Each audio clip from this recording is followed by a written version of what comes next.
Ok, les gens, on a un scoop, il y a un macroniste qui a dit de la merde. Je vous jure, déjà écoutez ce fou furieux de Mélenchon. Les 18% sont dans la Banque de France, donc il suffit d'y aller, de les prendre et les foutre au feu, il n'y en a plus. Et personne ne s'apercevra jamais que ça a disparu. Ce à quoi répond notre petit Gabi national, qui est lui bien plus raisonnable que ce bolchevique de Mélenchon. On savait déjà que Jean-Luc Mélenchon voulait bordéliser la France, maintenant il nous confirme qu'il veut aussi la ruiner. C'est quand même délirant ce qu'il raconte. La France est endettée, c'est un fait, et endettée notamment parce qu'on a un modèle qui nous coûte très cher. Et ce qu'il dit, c'est qu'on va dire à nos créanciers, en fait, on rembourse pas. Je crois qu'il dit on va mettre au feu, foutre au feu les titres de dette. Enfin, personne ne peut imaginer une seule seconde que c'est possible. Voilà, Jean-Luc, il veut semer le chaos. Les types, ils espèrent tellement, couper court à Mélenchon en faisant croire qu'il est tellement fou qu'une seule de ses phrases suffit pour le discréditer. Sauf que la vérité, elle est très loin de la bouche des macronistes, et cette séquence médiatique ne fait que montrer la stupidité malhonnête du pouvoir, ainsi que sa fragilité. Et d'ailleurs, c'est une belle occasion de parler de cette histoire de dette. Ok, un État capitaliste aujourd'hui se finance par ses impôts, oui, mais aussi beaucoup par les marchés financiers. On parle là de banques, de fonds de pension et d'États étrangers qui vont acheter de la dette à d'autres États contre intérêt. Et s'ils font ça, c'est que ce soit en France ou aux États-Unis, c'est un produit financier qui est sûr, avec des rendements corrects et qui est très apprécié par des acteurs qui ont des liquidités en trop et qui veulent un petit rendement. Et ça représente pour l'État français 300 milliards d'euros empruntés en 2025 sur ces marchés financiers. L'immense majorité de ces milliards servant uniquement à rembourser la dette contractée il y a quelques années et à boucher le déficit. Donc ce crédit-là, c'est pas de l'investissement, qu'on soit d'accord. Et c'est ça dont parle Attal. Dire qu'on ne rembourse pas la dette des marchés financiers, ça veut dire que plus personne ne va prêter de l'argent à l'État français. Et donc, comment est-ce qu'on comble le trou de 130 milliards d'euros qu'il y a dans le budget? Sachant que sur les 130 milliards de trous par an dans le budget d'État français, on a entre 40 et 50 qui représentent juste les intérêts de la dette. Voilà. Donc, si on se coupe des marchés, on aura juste à payer notre déficit structurel qui est à 80 milliards d'euros. Je veux dire, les types, ils nous font payer des taxes et des impôts de partout, mais où est-ce qu'il va le pognon si à la fin il manque 80 milliards dans le budget de l'État? Je veux dire, c'est les mêmes qui parlent de responsabilité toute la journée et la dette ne fait que s'agrandir. Est-ce qu'ils se foutraient pas un petit peu de notre gueule par hasard? Mais surtout, il y a d'autres moyens de se financer que par la dette. On l'a dit au début, par les impôts et les taxes, ça fonctionne très bien aussi. Et pour comprendre ça, il faut contredire le petit Gabi, parce que ce débile-là, il compare l'État à un ménage. Les Français qui ont eux-mêmes des crédits, les chefs d'entreprise qui ont dû emprunter, ils savent que c'est totalement impossible. Ça nous condamnerait à la plus grave crise que la France a jamais connue. Ça nous condamnerait à ne plus pouvoir nous financer sur les marchés et donc ne plus pouvoir financer nos services publics et notre modèle social. Donc voilà. Sauf que non, il y a des différences de taille entre les deux. Déjà, un ménage ne choisit pas ses revenus. Il a un salaire fixe et puis basta. Alors que l'État, lui, il peut ajuster ses revenus en augmentant ou en baissant ses impôts et ses taxes. En plus de ça, un État, lui, peut emprunter des années et des années sur les marchés financiers sans que la mort ne lui en empêche. C'est ce qui fait que depuis des décennies et des décennies, tu as la dette qui est contractée pour rembourser la dette d'avant. Mais ouais, je veux dire, l'État ajuste ses revenus, c'est pas un détail ça. Par exemple, si Mélenchon, président, divisait par 2 les subventions aux grandes entreprises qui font pas grand chose là, on économiserait 100 milliards d'euros par an, de quoi combler le déficit, donc là, plus besoin de s'endetter sur les marchés financiers. Dans ce cas-là, déclarer un défaut de paiement, ça paraît déjà plus envisageable. Je veux dire, on se coupe de la finance, ok. Il faudra négocier avec les États détenteurs de notre dette pour voir si ça vaut le coup de faire vraiment une scission avec eux.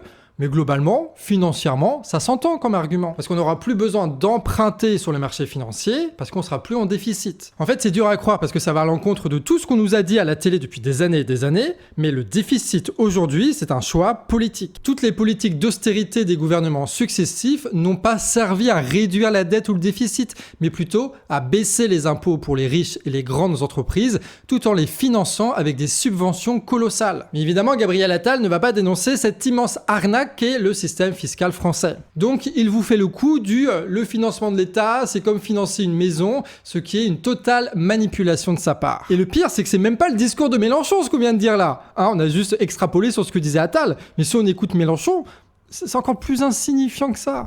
Les 18% sont dans la Banque de France, donc il suffit d'y aller, de les prendre et les foutre au feu, il n'y en a plus. Et personne ne s'apercevra jamais que ça a disparu. Ok, donc là, encore une fois, c'est une excuse pour parler du système de dette. Donc c'est quoi cette histoire avec la Banque de France? Lors des dernières crises, notamment le Covid, les États ont dû s'endetter à fond pour maintenir l'activité économique. Et la Banque Centrale Européenne, à travers les banques nationales comme la Banque de France, elle a fait ce qu'on appelle des QE. En fait, l'idée, c'est de racheter de la dette des États sur les marchés pour réduire l'offre et donc faire baisser les taux d'intérêt pour permettre aux États d'emprunter encore et encore. Sachant qu'ils rachetaient de la dette avec de l'impression monétaire, c'était ça le truc. La Banque Centrale Européenne, via les banques centrales nationales, s'est retrouvée donc avec des centaines de milliards de dettes des États qu'elle avait rachetées sur les marchés financiers. Et par exemple, la Banque de France, elle a 600 milliards de dettes françaises à des taux très bas. L'État français lui rembourse donc cet argent à la Banque de France, qui lui redonne en dividendes et en impôts, vu que c'est 100% détenu par l'État. Bon là, on vous simplifie les choses évidemment sur Actu Réfractaire, t'as d'autres mécanismes qui rentrent en jeu, mais l'essentiel à comprendre, c'est que c'est littéralement la même entité, la Banque de France et l'État. C'est je prends 20 € de ta poche droite de ton pantalon pour le mettre dans la poche gauche, vu que c'est un circuit fermé à l'intérieur de l'État. Pour faire vraiment simple, t'as 600 milliards de dettes françaises qui est détenue par l'État français. C'est ce que dit Mélenchon. Et donc, on pourrait supprimer ces 600 milliards de dettes de la Banque de France sans que ça change rien sur les marchés financiers, puisque c'est interne à l'État français. C'est juste un jeu comptable entre le Trésor public et la Banque de France, rien d'autre. Et ça réduirait comptablement la dette de 17%. Et l'enjeu étant de dire à la fois qu'une partie de la dette là, qui fait peur à la télé, elle est fictive, d'accord? Et de l'autre côté, que l'État français pourrait repasser sous la barre des 100% de dette par rapport au PIB. En vrai, au fond, c'est que comptable cette affaire et on a deux doigts de s'en foutre parce que ça concerne pas les marchés financiers, c'est juste entre l'État et lui-même, d'accord, entre ses poches. Sauf que Attal en fait une affaire médiatique, un scandale, une preuve que Mélenchon dit n'importe quoi.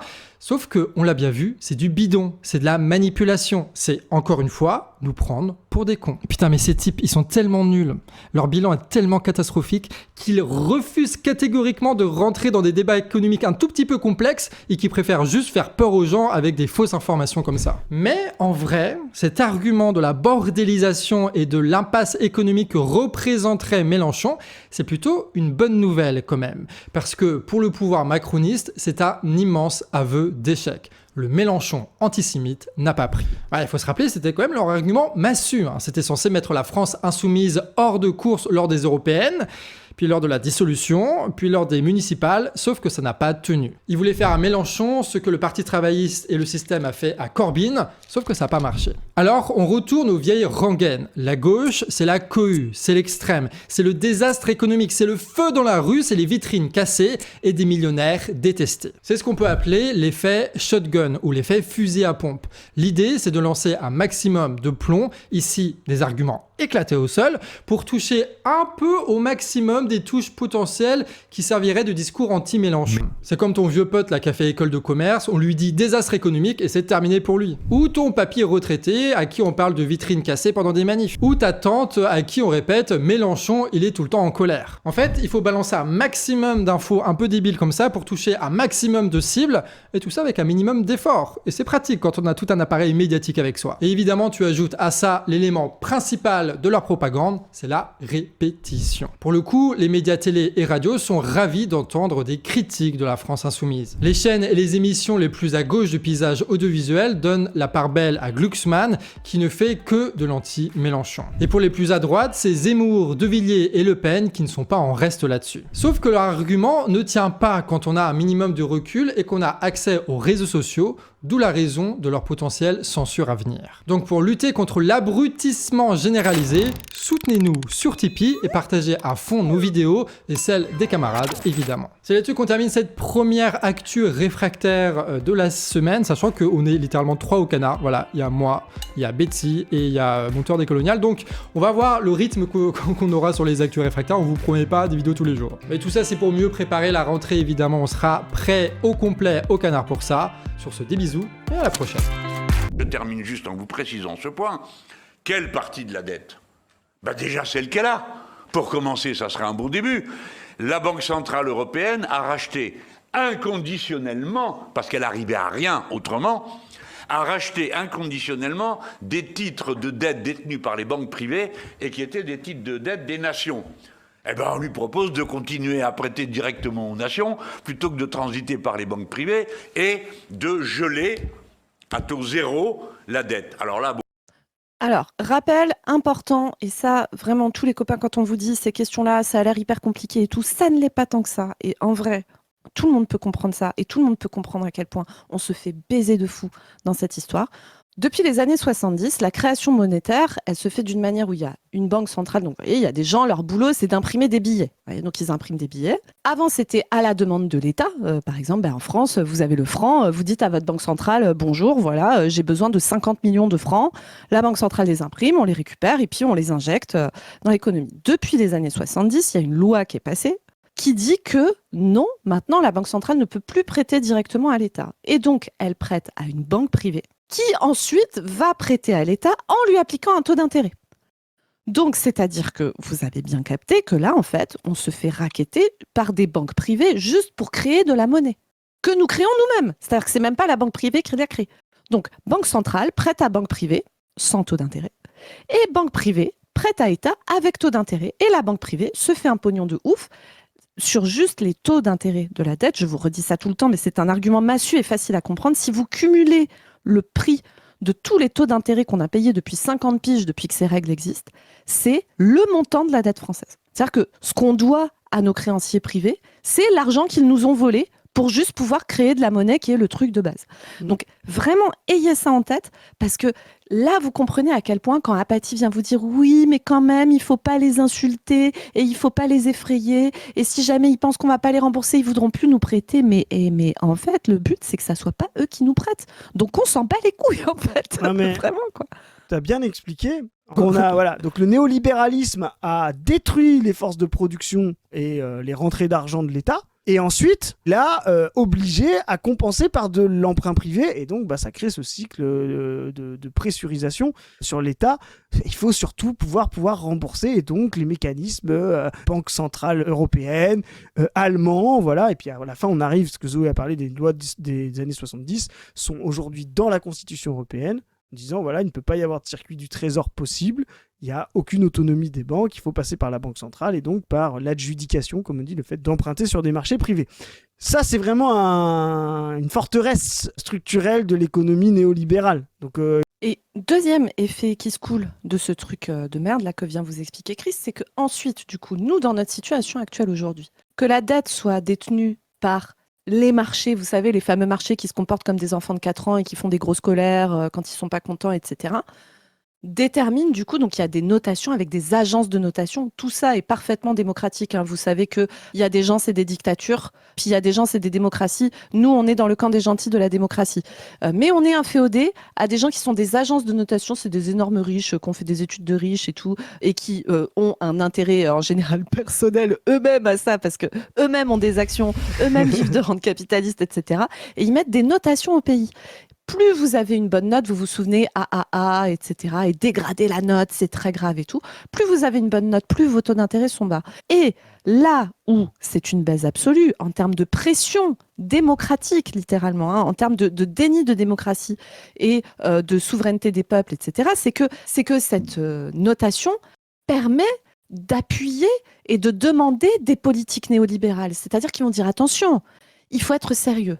Et pour être sérieux, ça veut dire qu'il faut niquer ses services publics, qu'il faut libéraliser les transports, qu'il faut libéraliser l'énergie, etc., etc. Et si vous ne le faites pas, alors on a peur que votre économie aille mal. Donc on dégrade votre note, donc vous payez plus de taux d'intérêt, donc vous êtes surendetté et donc votre économie va mal. C'est un truc autoréalisateur. Donc vous voyez à quel point c'est la baisse, ce truc. C'est-à-dire que, non mais c'est un truc de fou, mais tout le monde doit être au courant en France et partout dans le monde, et conscient de ça. C'est un tel instrument de domination. Et là, on vous parlait là de la situation française, mais imaginez ce que c'est pour les pays de la périphérie impérialiste. Imaginez comment le franc CFA est utilisé dans ces contextes. C'est une dinguerie. La monnaie, la création monétaire est une problématique centrale pour nous à gauche si on veut sortir de cette merde. Et donc, il faut que tout le monde ait bien compris ça, tous ensemble là, les copains, et qu'on aille le marteler. Mais ça, il faut l'expliquer à nos collègues, à notre famille, à nos potes, aux gens quand vous êtes à la boulangerie. Bon, bref, sous les pas trop, soyez cool. Quand vous parlez de politique avec les gens, soyez normaux, sinon c'est bizarre.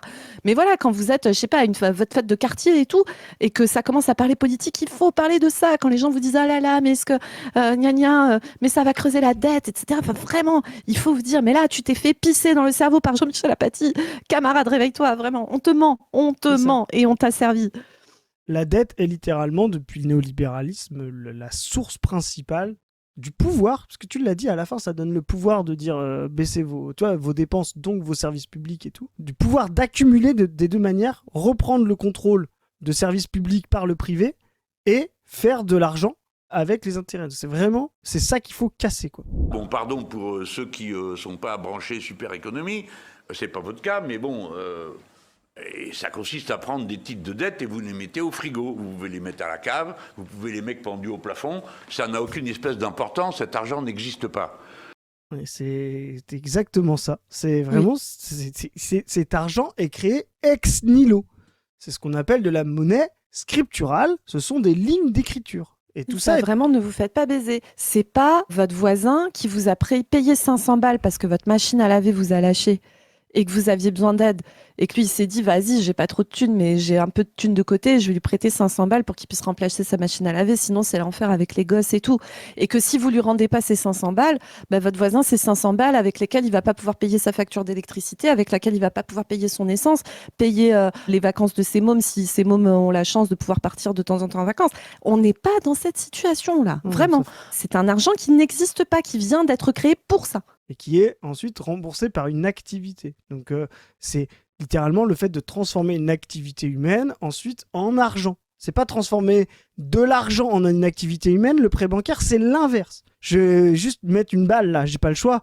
Mais allez voir la capsule qu'on a fait sur ce trotskiste là d'Instagram qui a littéralement répandu sur Insta en short la doxa de Jean-Michel Apathy. Comme quoi les banques, ce serait de l'argent accumulé, thésaurisé, qu'on prête pour pouvoir... Mais vraiment, et vous voyez, et ce type-là, on l'a vu depuis les réactions, parce que nous, on s'est dit, mais c'est pas possible, il n'est pas à Lutte ouvrière. On a eu tous les comptes Lutte ouvrière sur notre dos. Il y a Nathalie Arthaud, qui est prof d'économie, qui RT ce gars. Je suis désolé, mais là, on en rigole quand on dit la CIA, dénoncez-vous qui est allé en douce droguer à leur insu tous les militants de l'Union ouvrière, scier leur cerveau, mettre de l'urine dedans et refermer de manière à ce que personne ne le voit. Qu'est-ce qui s'est passé en fait ? C'est un délire. Pour le coup, on a des oppositions avec les trottes et tout. Putain, mais d'habitude là-dessus, on est quand même d'accord, quoi. Enfin, sur le système bancaire et tout ça, mais c'est dinguerie. C'est même pas qu'on est d'accord ou pas, c'est que normalement ça devrait même pas être un sujet. Mais c'est la base. Mais oui, tu vois, c'est la base de notre compréhension à nous, communisme, des mécanismes du capitalisme et tout. C'est de la folie. Hein. Ça, c'est le moment un peu compliqué où il s'agit de comprendre qu'une dette n'existe pas quand vous la devez à vous-même. Si moi-même je me fais un titre de dette de 1000 balles... Moi je me fais souvent ça dans Excel. Je me dis tac, hop, je me mets 3 millions, hop, je les annule. Bah ça marche pareil. Je trouverai personne pour me le payer puisque moi je ne suis pas d'accord pour le payer. Mais je suis d'accord pour avoir le titre de dette. C'est un peu ce qui arriverait à la Banque centrale si elle avait des titres de dette et qu'elle devrait demander à des États de les payer alors que ça leur... Où se trouvent les 18% de titres de dette, si vous voulez savoir? Juste, c'est intéressant ce que dit là, le transfert État-dette, parce qu'on a loupé un truc, mais l'annulation de la dette, comme on dit, il l'a dit tout à l'heure un petit peu vite fait, Jean-Luc, et puis t'en avais parlé un peu, Zoé, mais c'est ce qui a été fait pendant la crise des subprimes et la crise grecque. Oui. Hein. Oui. On a dit aux gens, vous êtes une banque privée, on annule, on transfère le titre de dette à l'État. Parce que lui, il s'est payé, vous voyez, puis comme ça, on va pouvoir lui enlever un peu de service public, Zoé, on va pouvoir monter Exactement, parce qu'en fait, encore une fois, parce que là, on va faire croire que les restructurateurs de dette, c'est pas des énormes qu'ils sont. En fait, ça a été fait. En vrai, ça dépend du point de vue, en vrai. C'est ça qui est fou. C'est que c'est des gens... En fait, comment dire ? Ça, c'est vraiment un sujet, parce que pour Pigasse, on pourrait y revenir. C'est que c'est des gens mais qui Pigasse vont pense qu'il a fait du bien, alléger la dette pour pouvoir qu'elle continue d'être prélevée. Exactement. Parce que sinon, ce serait une situation presque révolutionnaire qui se créerait. Et en demandant quelle contrepartie, Chris ? Parce que c'est ça qui est important. Parce qu'en fait, annuler des titres de dette, c'est possible. La preuve, ils le font. Par contre, ils le font en disant « Ok, on fait ça. Par contre, tu vas libéraliser tes services publics, tu vas libéraliser ta santé, tu vas libéraliser l'énergie, tu vas nous donner la possibilité à nous d'implanter des capitaux chez toi pour pouvoir aller faire de la thune. C'est ça qui se passe. Donc en fait, on pourrait faire exactement la même chose, annuler des titres de dette, mais évidemment sans une contrepartie qui est d'asseoir et d'aggraver encore plus la mainmise du capitalisme néolibéral sur le système, quoi. D'ailleurs, ils ont fait un mécanisme, là, les gens qui disent que Milei, ça marche bien chez lui. Oh oui. Ils ont littéralement annulé la dette avec un mécanisme simple. Ils ont transféré via le FMI des montagnes de dollars en Argentine, si bien qu'en fait, la dette ne vaut plus rien, parce qu'en fait, ils l'ont annulé par ce mécanisme-là, mais le peso argentin ne vaut plus rien. C'est une monnaie qui vaut 0 maintenant. Et donc, le dollar américain est en train de remplacer le peso là-bas comme monnaie, on va dire, qui vaut quelque chose sur lequel on peut adosser de la valeur. Et vraiment, les gens qui vantent Milei, les libertariens, vous n'êtes pas sérieux. Où ils sont dans les caisses de la Banque centrale de chaque pays. Donc les 18% sont dans la Banque de France. Donc il suffit d'y aller, de les prendre et les foutre au feu, il n'y en a plus. Et personne ne s'apercevra jamais que ça a disparu. Bon, je caricature un peu à peine, mais c'est pour donner de la matière première au Monde et à d'autres journaux pour s'en Ça a marché. Trop Banger, fort. Jean-Luc, le Trop roi du fort. rage baitin. Il dit ça, bam. Tu te dis qu'est-ce qu'il raconte, et hop, 2 mois après, hop, c'est vraiment le patron. prendre à moi parce que les pauvres, sinon ça devient difficile, tellement je suis devenu prudent. Donc, vous avez raison de dire qu'on pourrait penser que si nous avions commis l'erreur de suspendre à l'accord de l'Europe, de faire notre politique de redistribution, on connaît la réponse. Alors là, c'est là où c'est la fin. Donc, il a raison, il faut rentrer dans ce combat, il faut pousser la BCE.